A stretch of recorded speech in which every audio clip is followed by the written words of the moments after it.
మీకు ఒకటి చెప్పదలుచుకున్నా, మనకి ఎక్కడ ఉంది పార్టీ నడపడానికి శక్తి? టీవీ ఛానల్స్ ఉన్నాయా మనకి? కనీసం మనకున్న సోషల్ మీడియా హ్యాండిల్స్ అన్ని నాకు ఏదైనా కష్టం వస్తే అందరూ ఏకాభిప్రాయం మీద ఉంటారా? తమిళనాడులో ఒక హీరో సినిమా చూడాలి అంటే అతని అభిమానులందరూ ఏకతాటిపోయినట్టు అతను సీఎం అయిపోయాడు. మండుతున్నట్టుంది. మన అభిమానులందరూ సినిమా పరంగా ఇష్టపడతారేమో కానీ పాలిటిక్స్ రాగానే కులం వచ్చేసింది, బయట కులానికి విడిపోయారు.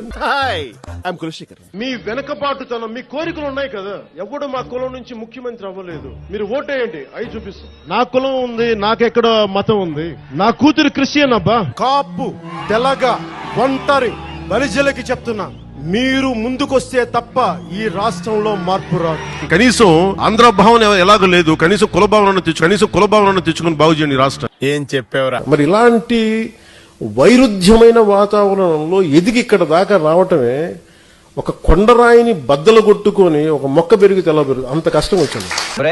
నువ్వు ఇప్పుడు దాకా ఎన్ని సినిమాలు తీసావురా? 6. మరేంట్రా అప్పుడెప్పుడో వచ్చిన రైతు బిడ్డ నుంచి మొన్న వచ్చిన మగధీర దాకా తెలుగు ఫిల్మ్ ఇండస్ట్రీ నువ్వే పోషిందని ఎదవ కట్టింగ్ ఎత్తున్నావు.